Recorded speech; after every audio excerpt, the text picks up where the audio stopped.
So in recent days, I've been reading articles about people being finally fed up with Microsoft's BS.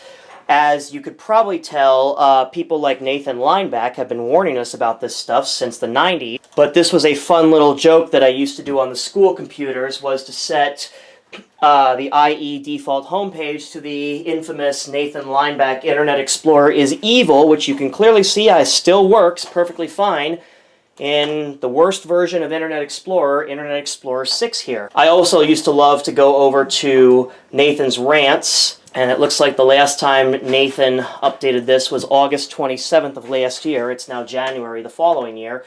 But basically, this is basically what Nathan Lineback have warned, people like Nathan Lineback, I should say, have warned us about since the 90s, and obviously Nathan created the infamous IE is evil page. But basically, in light of people finally giving Microsoft the middle finger with regards to Windows 10 support having ended last October, and of course many devices now becoming e-waste that should not be e-waste because of Windows 11's absurd system requirements, people are finally starting to get pissed off at Microsoft. And I've sort of been that way since the release of Windows 8.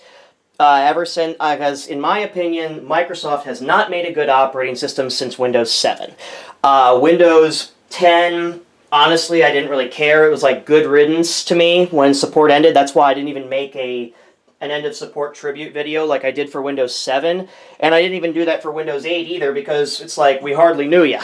In light of what's been going on recently with people basically boycotting Windows 11 because of Microsoft's absurd requirements and policies, more people I've been reading have been downgrading back to Windows 7, and some even to Windows XP.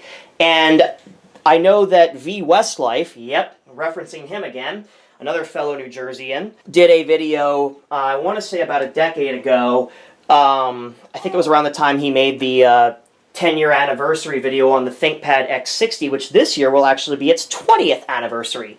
But basically, V Westlife made a video as to why he still uses Windows XP as sort of a daily driver, and obviously people always comment like, oh, well, Windows XP support ended, over a decade ago, and, you're going to get viruses and malware. And there was even a video by a user, I believe it was Eric Adams, I believe. I'll double check the name and put an annotation.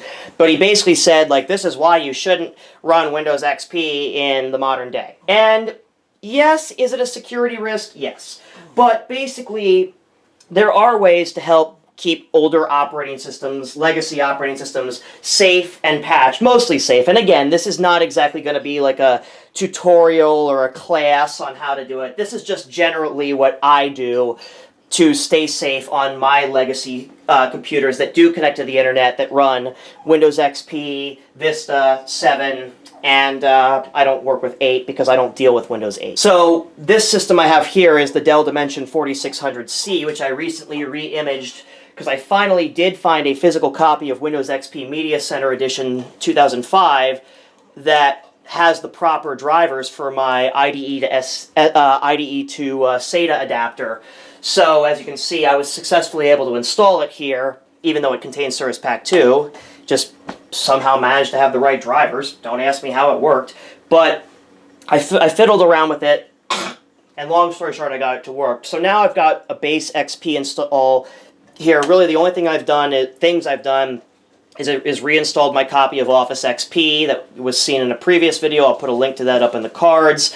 And, of course, installed Service Pack 3 since my installation media contains Service Pack 2. But basically, from this point, I'm just going to give sort of like general pointers on how you can stay safe. This one will be for Windows XP, but I'll also probably do another one for Windows 7 in the future. So these are just the general pointers and just a general how-to guide on how to stay safe with Windows XP in the modern day. So the first thing I do is, after installing, of course, the drivers and the main, pretty much, general software, drivers, etc. And the first thing I do is I install the MyPal web browser. And I install the older 29 release here, because basically even though this version of MyPal is no longer being actively updated, this is the stable release. And on newer systems, I will install MyPal 74, which is the current release, at least at the time of this recording. But there also, of course, for older systems, you have to keep in mind that MyPal does require SSE support from your CPU. So if you have a non-SSE CPU, which I have done, and I have had like Pentium 3s, for instance, in the past, I would recommend using Basilisk. But the first thing that I do is install MyPal, of course, because this is about the best modern browser you can get on Windows XP. And if you have more RAM at your disposal, especially if you're running XP 64-bit or just a 64-bit version of Windows Vista or later, then you probably should install Supermium. But on this old Pentium 4, this old Northwood Pentium 4 at 2.8 gigahertz, single-core Pentium 4, not even hyper-threaded, even though the system supports them, could never get one to work in the system without the system BSODing constantly. But basically, for single-core processors like this older Pentium older 2.8 gigahertz P4, I would not put it go past MyPal 29. But Supermium is and in my experience, Supermium, even on Core 2 Duo-based systems, for instance, I had an HP computer, or HP Compact Mini Tower that had one. I found that Supermium would often crash on a 32-bit XP install, and I think it's just because of, obviously, the limitations of 32-bit memory addressing, i.e. you can only address roughly up to 4 gigs of RAM. So I would not recommend Supermium on Windows XP unless you have the 64-bit version, Professional X64 edition, a CPU that supports it, and enough RAM, because obviously it's a fork of Chromium, and that's going to eat up a lot more RAM. So for like older systems like this, I'd stick with MyPal, and if you don't have SSE support on your CPU, I would try something like Basilisk. And I believe, I haven't checked the GitHub page in ages, but I believe that the MyPal GitHub page now has a non-SSE version of 74, but don't quote me on that. I will obviously put it in the cards if it's since changed. So the first thing that I do is I install Legacy Update. Now, actually, I seemingly just remembered the URL. It's just legacyupdate.net, and of course, I know how you guys love my arm getting in the way of every video that I type, but basically, this is the website here, just legacyupdate.net. And this works, believe it or not, on Windows 2K up to 11.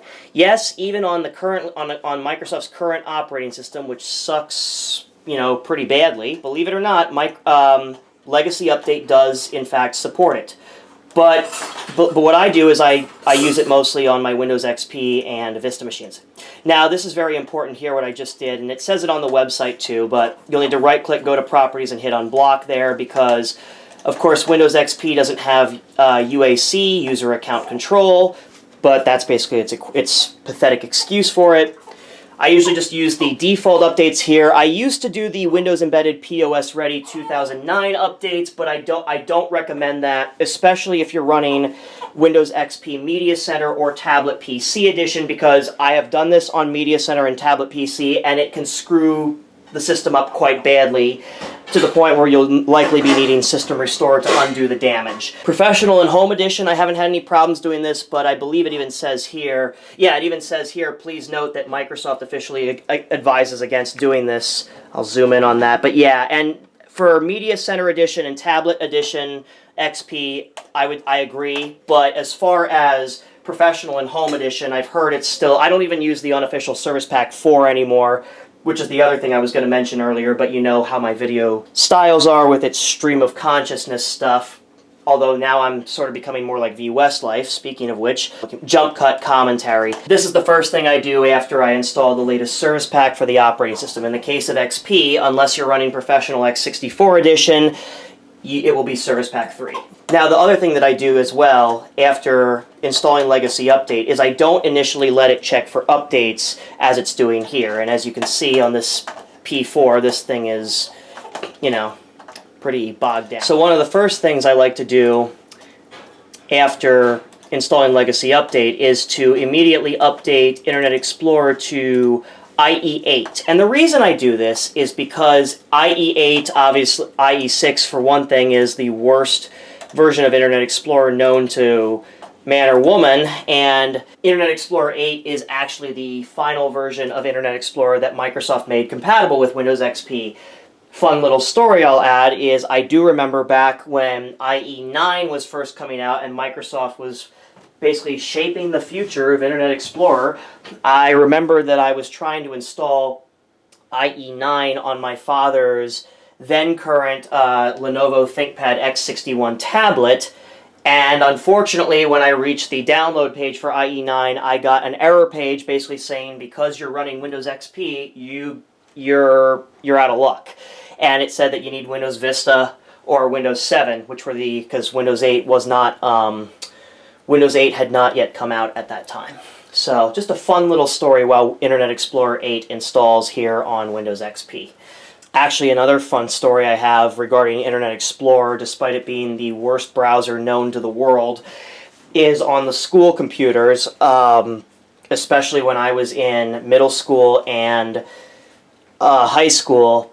Even though they had ADGPO set up on the school computers network, what I would do is I would actually the Windows 7 boxes that we had, machines that we had, ran IE8 by default because obviously IE8 is the browser that's included by default with Windows 7. But they, of course, the IT team actually made a software distribution folder that, that through GPO obviously, that actually allowed non-admins, standard users without admin rights, to upgrade IE8 to IE9. So just when I was bored, I would upgrade any school computer to IE9 just because why the hell not? And IE8 sucked anyways. So once IE8 is installed and you've rebooted for that, the next thing that I do is, but as far as system protection, this is where we get a little more in-depth and a little more in the advanced territory, not to be sarcastic or anything.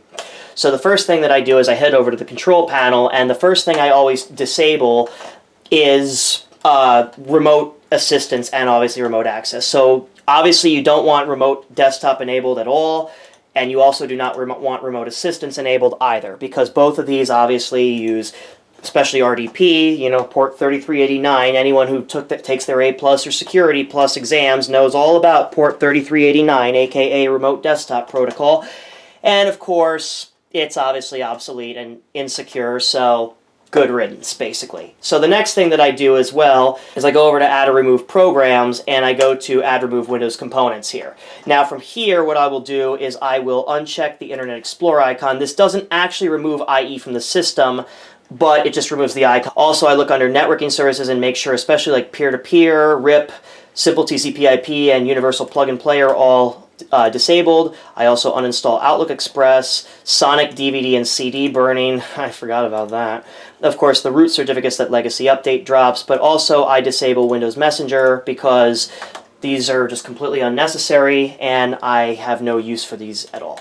Now, the other thing that I will do, and I also forgot to mention this as well, let me go back into this. I do also uninstall the internet games, because even though I believe, but someone correct me in the comments if I'm wrong, I believe Legacy Update does not actually restore that functionality, but if it does, please let me know. The next thing I do is I install the latest version of AVG that is compatible with Windows XP, and actually I've got, sorry Ben, but the file you requested is on another flash drive. Anyways, had to make that little Mario joke here, and I don't think this is the right one either. Oh wait, nope, there it is, AVG XP link. There we go, that's what I wanted.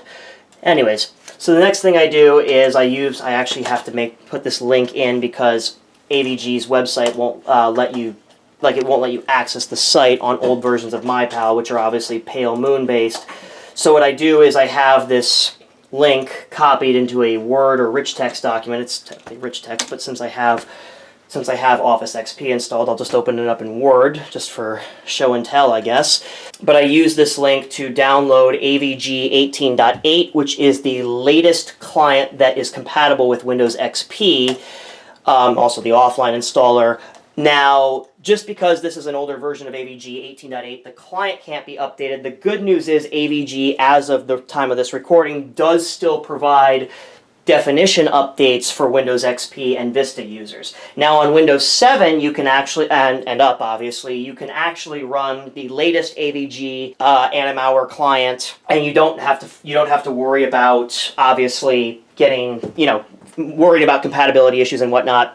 18.8 is the last version that runs on Windows XP and Vista. However, you can still get definition updates, which is why it's still a basically valid, I guess is the best word, choice for an antivirus client for Windows XP that is still actively supported. I've also heard that Panda free antivirus is also still compatible with Windows XP. However, I haven't tested that lately, and I found that AVG does seem to be a little more stringent than Panda. Although AVG does have an issue that I've noticed where it will just randomly pop up and say you're not protected, and even if you enable the silent mode, which obviously disables or is supposed to disable notifications, you still get that. It's not the worst thing in the world. I just grin and bear it, but AVG does still do a good job protecting my XP machines, so I still do install it just for the heck of it. Now, one thing I don't do, though, a couple things I don't do actually. I go ahead and disable web and email, actually Web Shield, yes, but Email Shield I disable, ransomware, fake website, all that, enhanced firewall, safe price browser, I don't obviously, browser extensions, yeah, exactly. It's almost like Vine Sauce Joel, cool toolbars. Webcam Shield, we don't even use a webcam on here. So basically you just sort of customize this to your, and then for cleanup I don't do that, sensitive data, file shredder, we don't really need all this junk. So what I do is I just go ahead and uninstall, just uncheck everything I don't need for an XP system, and then just install the basic AVG protection, just so that way you at least have a antivirus client that's still receiving definition updates on a daily basis. And I still remember back in the day when I would use AVG, I believe it was version 7 on my XP systems, and you get that infamous, you are now downloading the latest AVG antivirus client. And before that I had Symantec antivirus with live update, and that thing was a pain in the rear end. And of course, if you really want to go back, I also temporarily had Avast on my systems back then.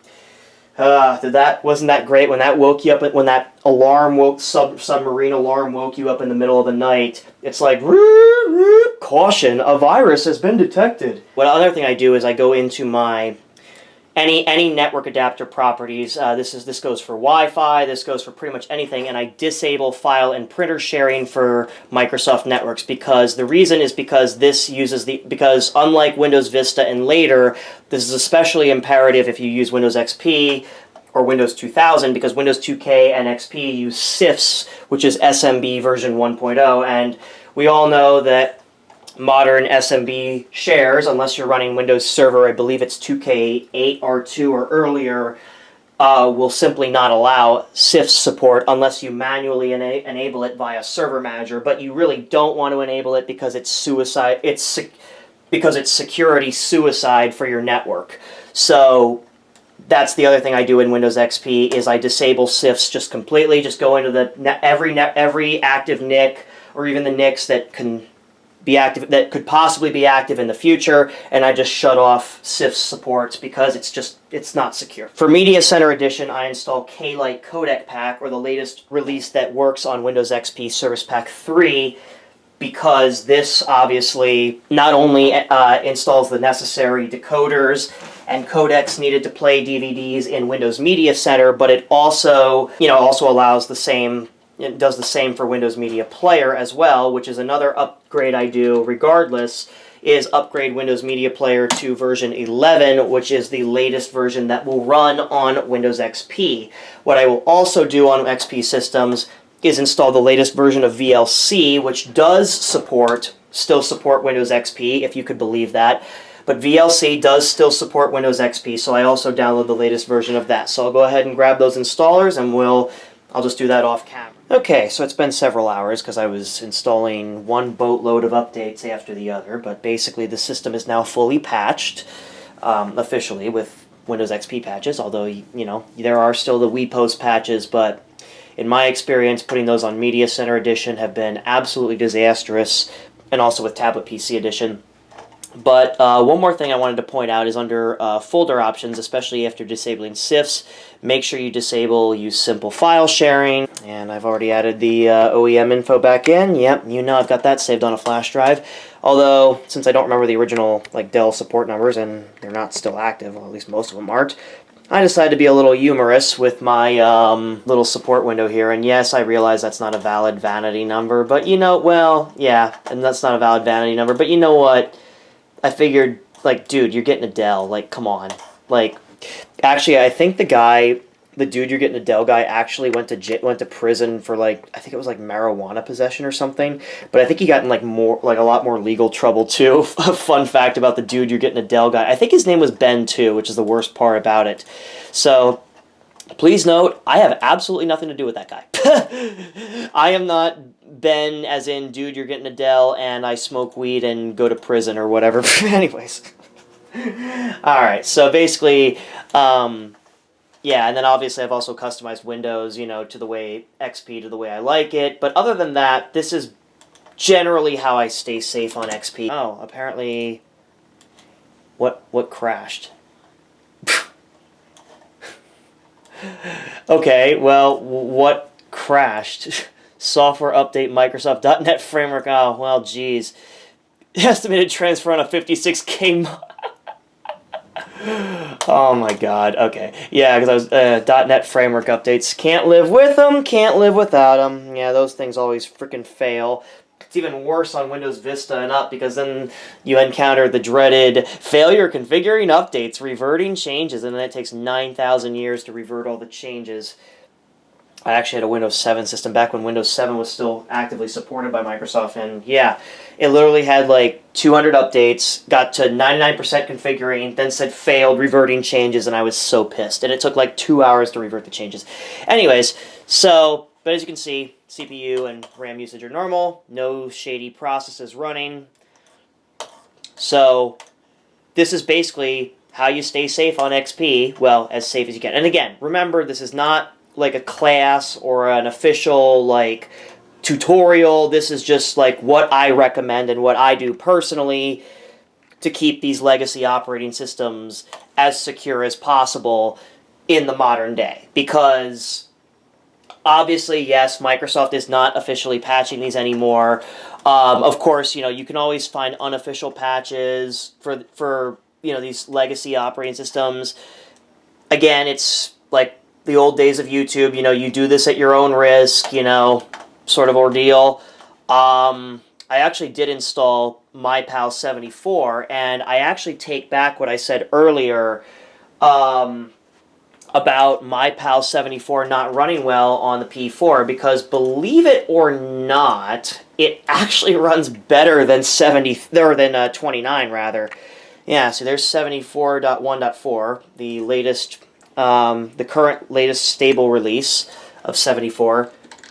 But as you can see, it's a lot more responsive, and on the P4 than because look how much better that opened Google. But yeah, so basically this is a general software stat lineup that I have for my XP systems. Obviously, the latest version of 7-zip does work on Windows XP, believe it or not. Also, the latest version of VLC, AVG 18.8 works fine. K-Lite Mega Codec Pack 13.8.5 is the latest version that works on Service Pack 3. Legacy Update, of course. All the .NET Framework versions that XP supports, 1.0, all the way up to 3.5 Service Pack 1. Of course, I've got Office XP, which that obviously is, I usually, either on my XP machines, I either install Office XP or Office 2003, or sometimes Works Plus, depending on which one it is. Of course, User Mode Driver Framework Feature Pack. These are just updates, IE8, Windows Media 11, Windows Media Format 11 Runtime, which I always install on every machine that has Windows Media Player 11, Windows Search 4.0 because it's nostalgia, and of course, XP Service Pack 3.